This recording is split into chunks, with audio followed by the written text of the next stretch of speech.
Hello. It's the Aster. Yes. Yes, it is. Did you want to start or do you want me to start? Why don't you start? Yeah, so I was just thinking about when you were talking about the limiting ruptures and the no, and how sometimes it feels like God has placed these limits on us, and there was a time where I was pursuing a whole different career, and Oh man.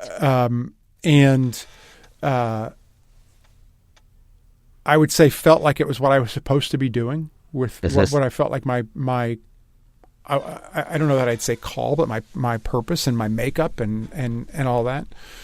And then it stopped, in a lot of ways. And it was apparent that doors were closing there, and I needed to move towards something else. And that no was, well, it took me a long time to accept the no, I think.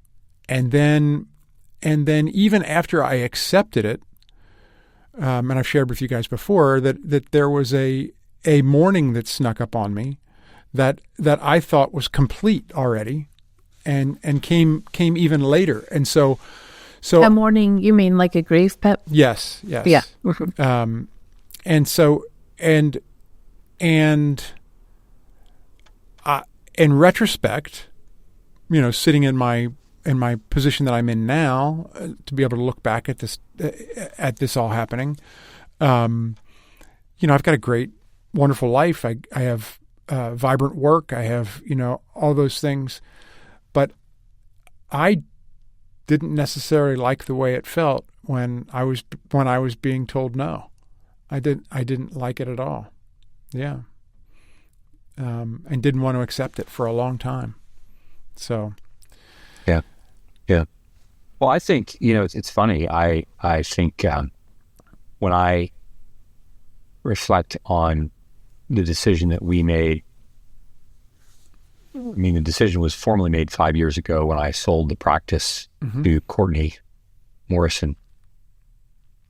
And that was a conversation that Phyllis and I had been talking about, because Phyllis had the idea primarily, or she started to see that there were things around the speaking and writing work and so forth that needed more space. And if that's going to happen, it was, what do we think about giving up the practice, all that was required of that. And we eventually did that. And immediately I enter into this next phase of feeling like there is a part of me that I've lost my arms. Yeah. And I start to interpret things that are happening in the office through that lens of loss. Yeah. When what was also happening and was more faithful to our decision was that there was also space being opened for other things. But to say no to that, and Pep, when I hear about the stories of your work in LA and acting, all the things, and I wish I'd been in your life. I wish I could have been with you when that was going on. And I just really resonate with the whole felt sense of grief that comes when we say no. Yeah. To things. Yeah. And I think it's easy for us sometimes to just say, oh, yes, I need to say no to that so that I can move on to this.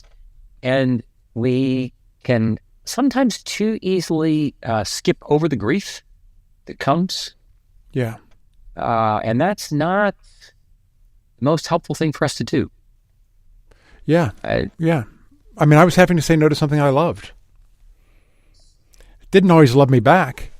Yeah. But I had to say no to something that I loved. And that was there's going to be grief there. Yeah. Yeah. Right. Yeah. Right. And we think somehow, when we say to our toddler, no, you may not have juice, and they kind of lose their minds or whatever, we think that they're losing their mind, just because they're toddler, well, now that I'm an adult, I would never respond like this. No, of course but not. in some respects, all I'm doing is containing. Like, if I were to go into the privacy of, like my bedroom where nobody else was, or just me, like, you would find me like in the bed, jumping up and down and just hitting my pillow. I mean, I'd be like a 3-year-old. Yeah. If you were to just if I were to just express physically what some of these moments feel like. Yeah, and I'll say also there was some of this the internal no that I had to develop, because the story that I started to tell myself out of the fact that that no was happening and that I was no longer going to be doing that was a story that I needed to say no to that as well. Yeah. Well, that's exactly what we were getting at the end of our just a few moments ago. This sense that we have stories in our head. Yeah.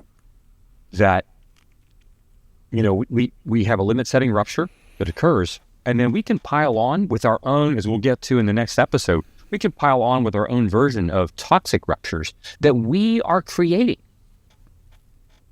without even knowing that we're doing that because of that story that we tell. Like, I'm not okay. Yeah. Yeah. I completely failed. You're not good enough. All those things. Yeah.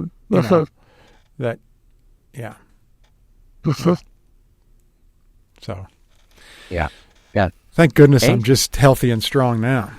Right. It's nothing but positive up here now. Yes. That's right. Yeah. Well, that's why we need you on the podcast. Yes, exactly. Because why is it again? We would be left to our own. Amy and I would be, oh goodness, wallowing in. Who knows where we would be without you? Who knows? Who knows? Okay, a couple things stood out to me. One is that this is a paraphrase of UC, but like that secure attachment is that's a big part of this no. Because like to the degree of our attachment, if we have really secure attachment, then it's, I would think, easier to say no to ourselves and to others. And a couple of things came to mind. I don't know that it's so much now, but people used to say no as a complete sentence. Yes. Right. And like, I think that was like trying to say, I don't have to explain it. I don't have to defend it. My no is a no. And what that meant to me was no is a complete sentence, and I get to leave your reaction with you. Like, I don't have to manage both sides.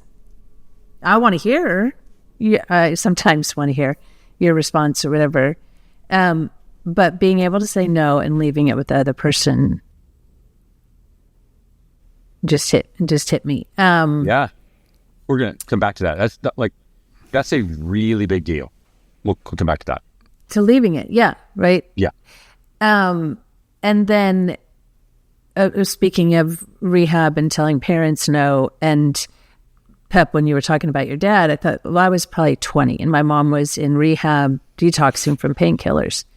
And I remember where I was, the room I was, the people that were in the room, and I was at work, and she called and said, come get me.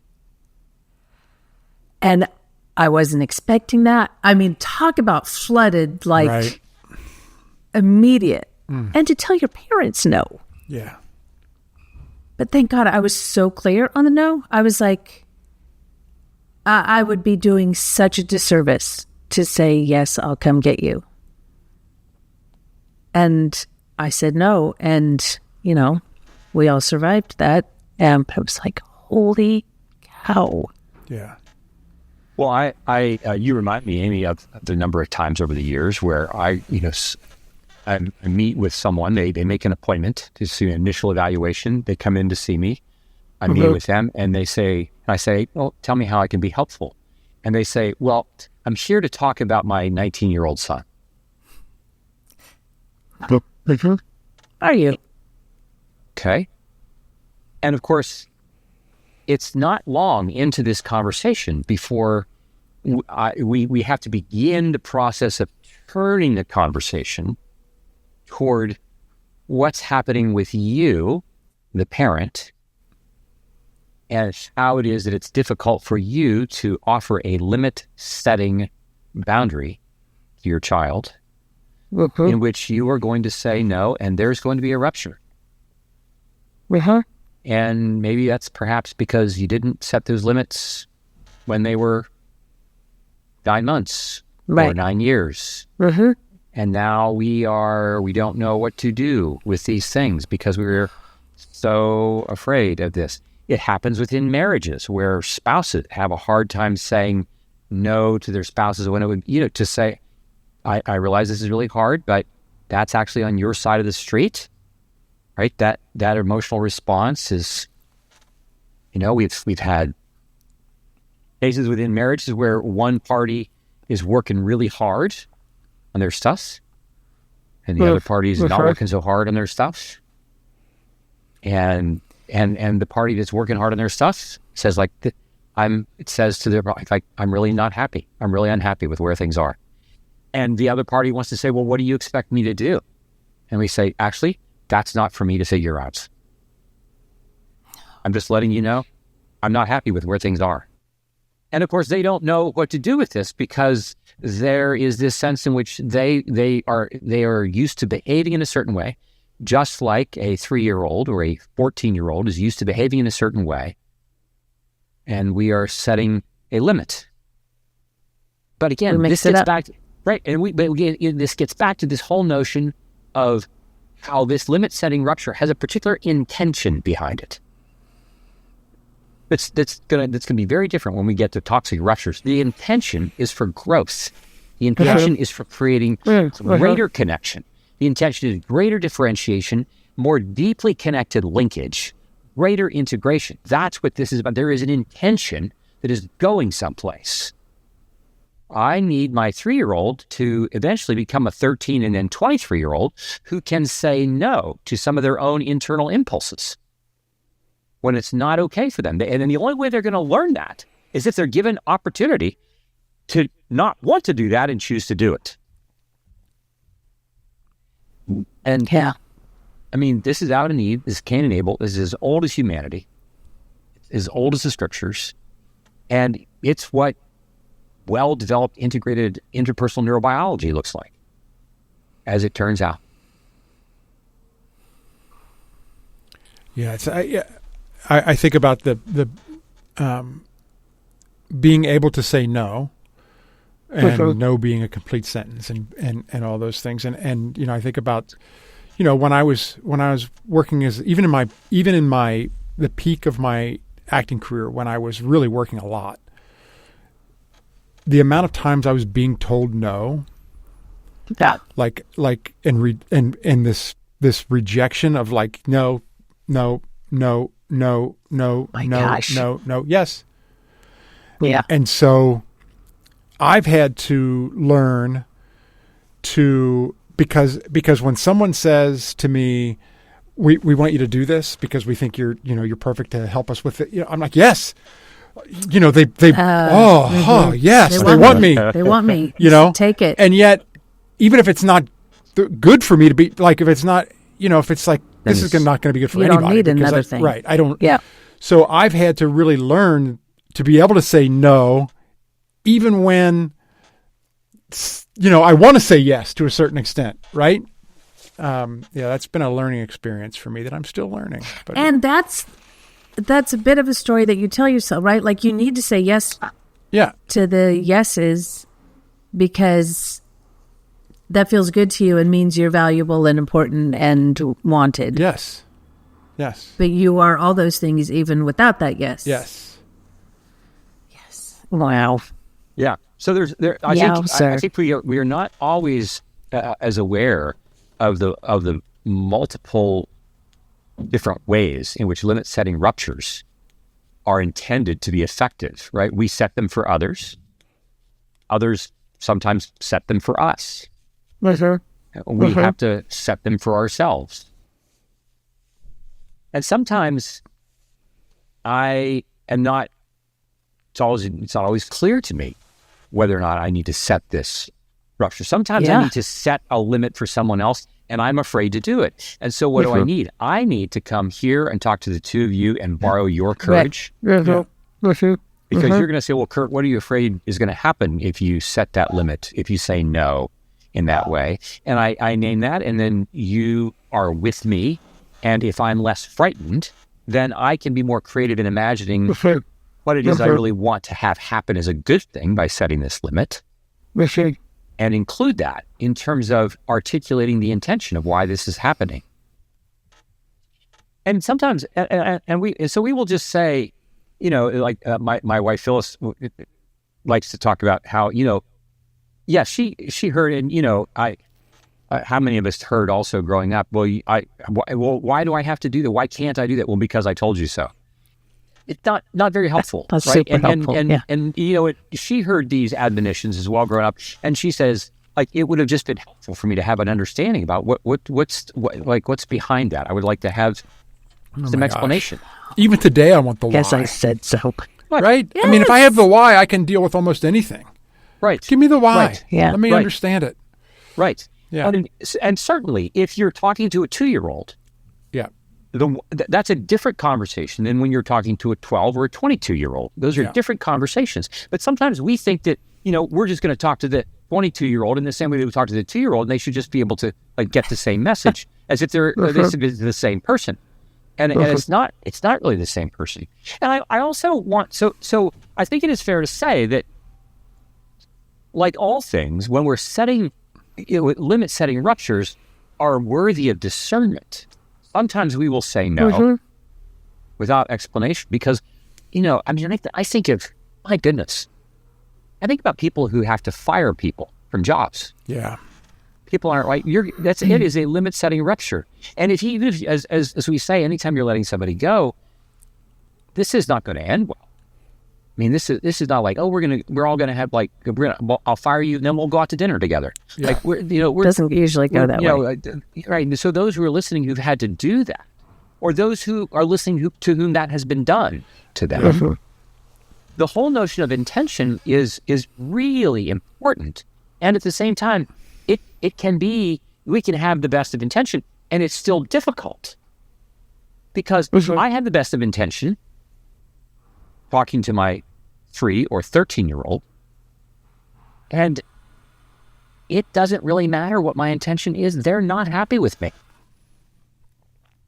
And my 13-year-old may not know until they are 23 what that was about. And so we who are setting the limit have to recognize that the outcome of the limit that we're setting may take some time for it to fully grow into the awareness of the person for whom we're setting that. I mean, you look at the disciples. I mean, Jesus says, this is what we're going to do, and then he does. And then even at Pentecost, in Luke's rendition of the story, even Pentecost, I mean, not Pentecost, but it's at the Ascension, there are those who did not believe. So his departure, his going, was disruptive. The limit-setting rupture. And not all parts of me are down with this. And so we have to recognize that, this is a process.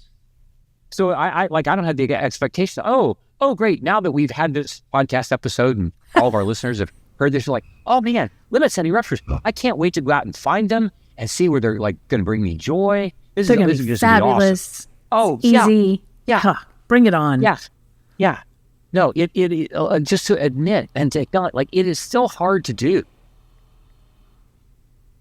Nobody likes ruptures. And so, and we'll eventually get to this, but repair is certainly on the way. Repair is on the way. Because as you were saying earlier, Aim, just emphasizing that when we are setting limits for our little ones or for our teenagers, in the context of secure attachment, the secure attachment sets them up. It becomes the hard deck that they stand on where these limit-setting ruptures can be applied. And we can have limit-setting ruptures if they're applied in situations in which they are not well loved. Then it becomes more than just a limit-setting rupture. Yeah. Right. Which we'll get to in our next episode. Fantastic. So good. All right. It's great to be with you both. Yeah. All right, everybody. Yeah. Love you. Love you. Till next Love time. you. Till next time.